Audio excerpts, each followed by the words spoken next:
Hi, I'm Rafi Segal, software engineer by day and nerd by night.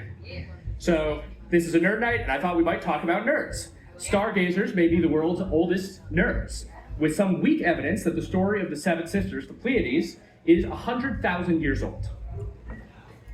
It's been a party with a bunch of cool people. No, there won't be a quiz, and some fascinating problems. Now, astronomers weren't the first nerds to professionalize. Back in the day, nerds might have been called scribes, or scholars, or sometimes magicians. But in the early 1500s, there was a nice young man who led a new professionalization of his nerddom, which we now call science. It's such an important part of our history that every child learns about the scientific revolution and its founder, Nicholas Copernicus. And it goes something like this. The ancients believed that the sun and all the planets circled the Earth, geocentrism. But Copernicus determined that the Earth orbits the sun, heliocentrism. And that was such an inspiration that now we solve all mysteries rationally and scientifically. But there's a teeny tiny problem. Copernicus's big issue, heliocentrism, was mostly over before the science began.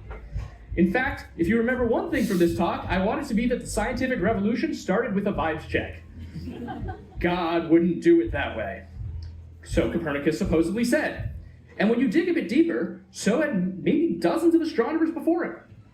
From that simmering aesthetic critique, a whole revolution.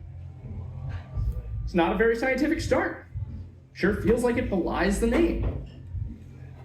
To really see the problem, we'll look at this timeline of scientific writings. Don't worry if you can't read all of them from where you're sitting, there's still no quiz. Here are the important points. 1472, mass printing makes it to astronomy, new technology. 1514, Copernicus introduces his heliocentrism. And 1543, he publishes a book. Early 1600s, Kepler and Galileo had mostly cracked the case.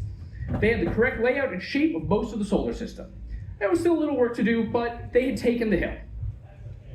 And only in the 1610s did people start writing about how to do science. So they wrote about the science after doing the science. That seems weird. Maybe that's misleading. Maybe they acted like we think scientists are supposed to and just wrote it down later. Don't get your hopes up. So that's the big question of this talk. How did heliocentrism win, and what can we learn about science from it? How did these nerds go pro? And to judge their answers, first we have to understand their questions. So what was Copernicus doing? He was making calendars for the church, of course. In order to celebrate their holidays on the correct day, the church needed to line their solar calendar up with the Christian biblical events, which for obvious reasons were expressed in the Jewish lunisolar calendar. You need an accurate model to work out that conversion, but since the 700s, the church had known that their Julian calendar fell short. One of the many efforts to reform that calendar started in 1513, and in 1514, the Bishop of Fossombrone signed on a subcontractor, one Copernicus. Why Copernicus? Well, he was a Nepo baby already employed by his uncle, the Bishop of Ormia. And although there was some evidence that Copernicus had had doubts about his Ptolemaic models in school, it was in this work for this bishop, reforming this calendar, that he made some of the final breakthroughs. So he starts his work as at least mostly a geocentrist. And along the way, he takes issue with his tools. In particular, their predictive accuracy, or lack thereof, and something called an equant, a piece of Ptolemy's astronomical machinery. And when you're working for the biggest customer around, you use the best data available, which in the early 1500s appeared to be something called the Alphonsine tables, computational astronomical tables that you use to predict when things would show up in the sky. They were first mass printed while Copernicus was in school, and then also the Purbach Regiomontanus model, which was produced by his mentor's mentor. Unfortunately, the tools weren't actually good enough for his purpose. The Alphonsine tables were off by about 1.5 degrees or 2 degrees in most cases, and so he turned back to the original tools. So here we have Ptolemy. Here we have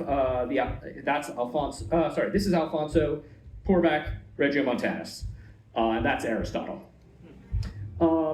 He turned back to these original tools, which it turned out were still the best in the business.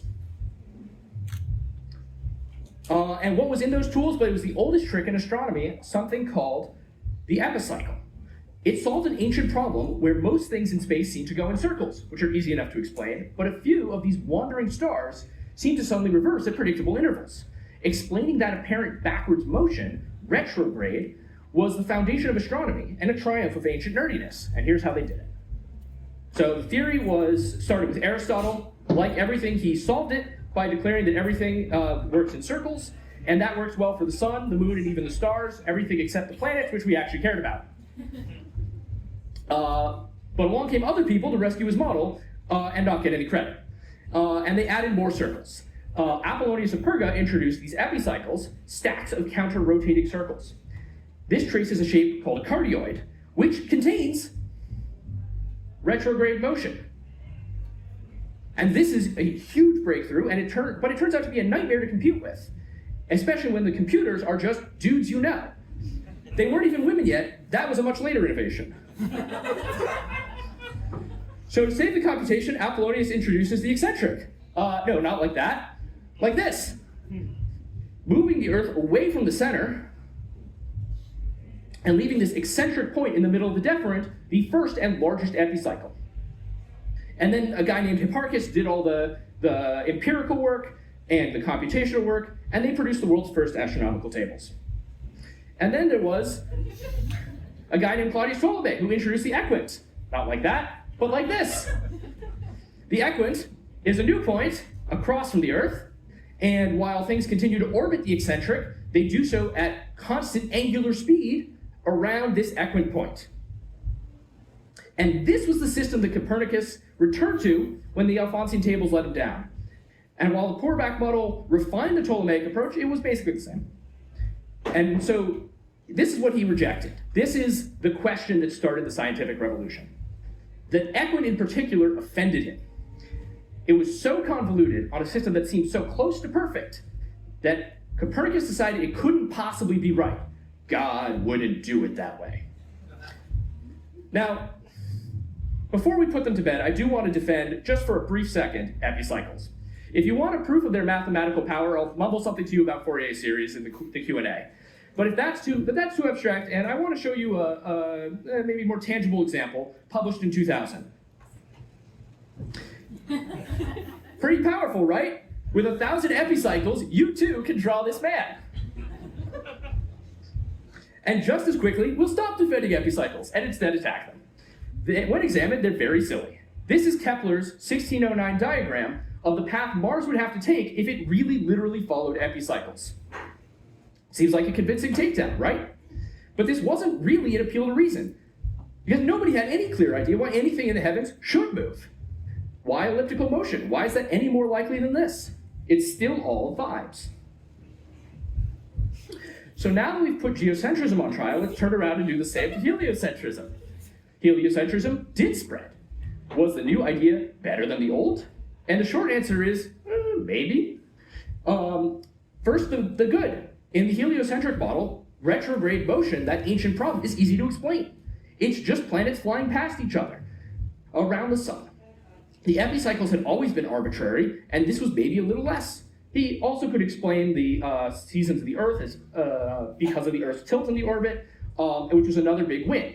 But from there, it gets murkier. First, Copernicus' new model was no more accurate than Ptolemy's. Next, it wasn't actually simpler. It might have been less simple. There's a myth. You might hear 77 epicycles of the old, 34 in the new. But the best model of the day, the Pourback model that his mentor's mentor came up with, will use 40 epicycles. And when he finally published his book, Getting Rid of the Equant, it took Copernicus 48. So his model was worse than the state of the art. Another huge sticking point was called parallax. Because of this atmospheric illusion, astronomers thought the universe was really small, like maybe only twice as far as it is to the sun. And so small, in fact, that as we go around the sun, we should see the stars move. We don't.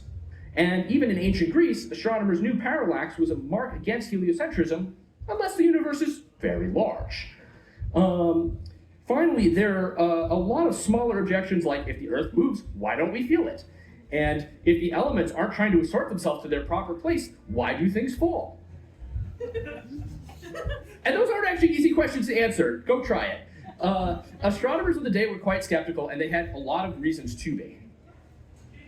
So if it wasn't an obvious win, how did it spread? And of course the answer is retweets. The printing press back then was the hot new communications tech. And Copernicus got a glowing write-up when his friend, Erasmus Reinhold, wrote the next big astronomical tables.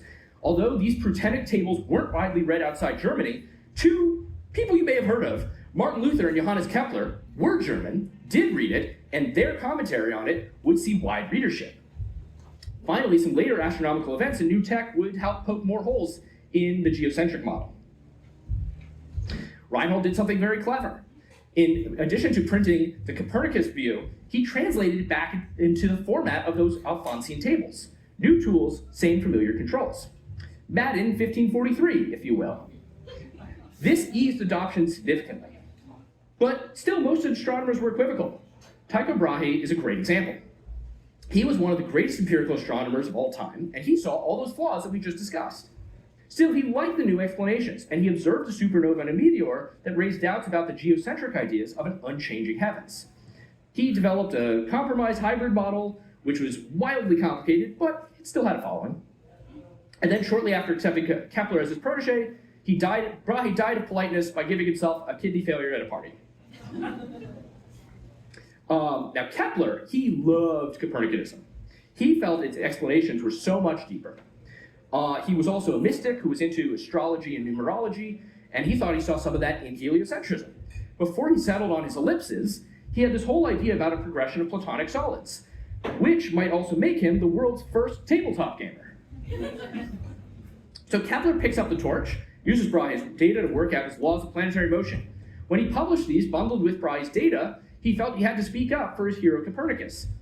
Kepler went so far as to write a deceptive foreword, implying that Brahe had been a full-throated Copernican, which Kepler knew he hadn't. In early versions of that foreword, he also wrote that he had to correct Brahe's work, which Brahe's relatives forced him to retract. At the same time, Galileo invents the telescope and is able to see physical features like mountains on the moon, showing that it's not a perfect heavenly sphere.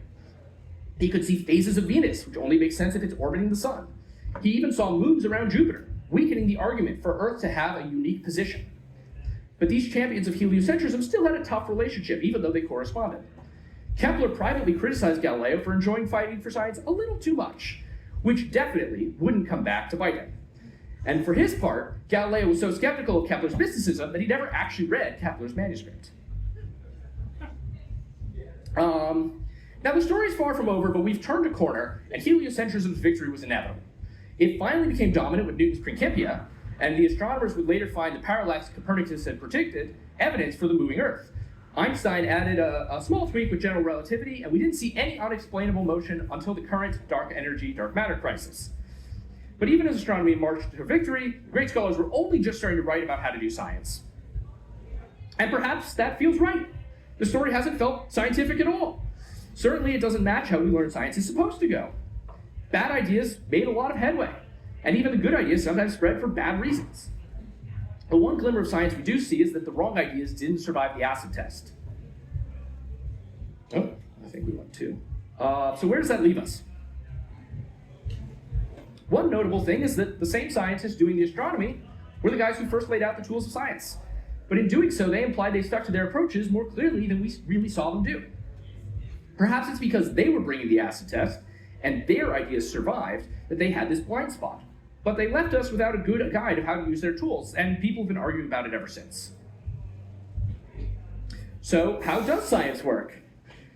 We all learned this naive model, where you study the world, you come up with your explanations, you do an experiment to confirm it, and only then do you share.